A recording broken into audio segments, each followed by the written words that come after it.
Assalamualaikum warahmatullahi wabarakatuh.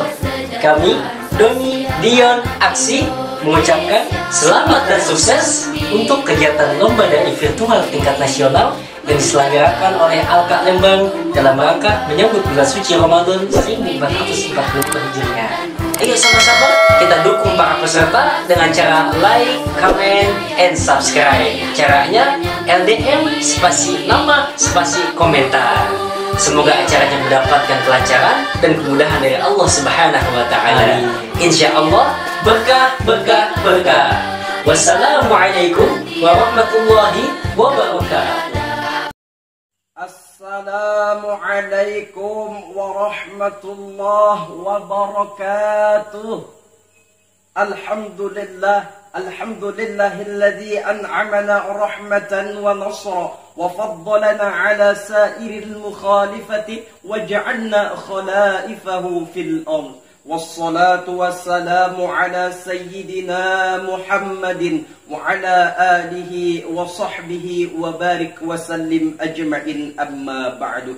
Faqad qala Allah ta'ala fil Qur'anil azim, a'udzu billahi minasy syaithanir rajim. Bismillahirrahmanirrahim.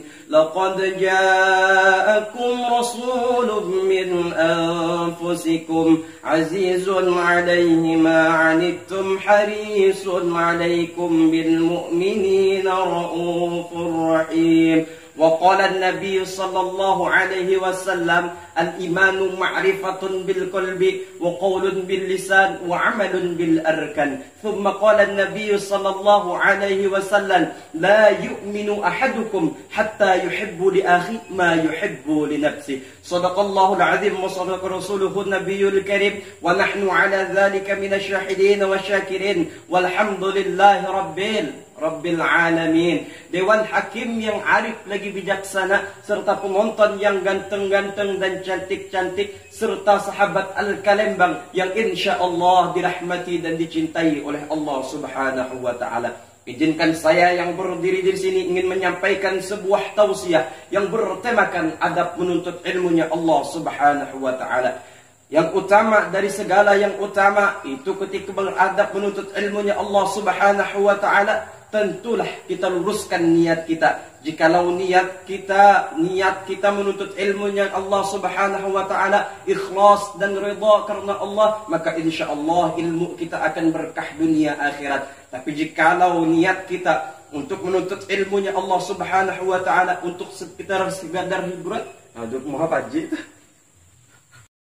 Hadirin yang dirahmati dan dicintai oleh Allah Subhanahu wa Ta'ala, ketika berbicara tentang adab menuntut ilmunya Allah Subhanahu wa Ta'ala, tentunya yang utama dari kita itu yaitu niat. Tergantung kepada niat kita, karena niatlah yang menentukan dari segala sesuatu apapun. Jika niat kita menuntut ilmunya Allah Subhanahu wa Ta'ala ikhlas dan diridha karena Allah, maka insya Allah ilmu yang kita dapatkan akan menjadi berkah dunia wal akhirat. Tapi jikalau kita menuntut ilmunya Allah Subhanahu wa Ta'ala ikhlas dan diridha karena Allah, maka insya Allah ilmu yang kita dapatkan akan menjadi berkah dunia wal akhirat. Tapi jikalau kita menuntut ilmunya Allah Subhanahu wa Ta'ala hanya sekedar untuk hiburan, maka insya Allah tidak diterima oleh Allah Subhanahu wa Ta'ala. Hadirin yang dimuliakan oleh Allah Subhanahu wa Ta'ala, ketika berbicara tentang menuntut ilmu, yaitu kelebihannya sangat luar biasa. Di antaranya Rasulullah sallallahu alaihi wasallam bersabda di dalam kitab Tankihul Qaul jilid 5 halaman 231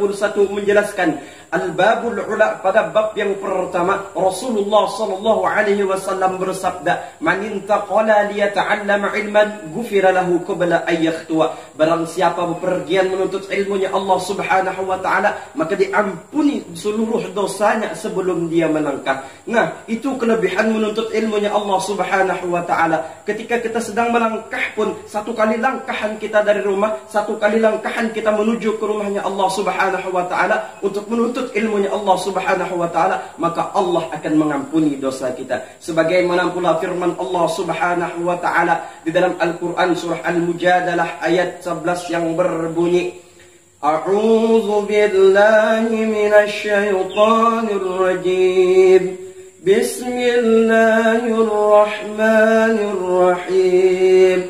Yarfa'illahu alladhina amanu minkum walladhina utul ilma darajat.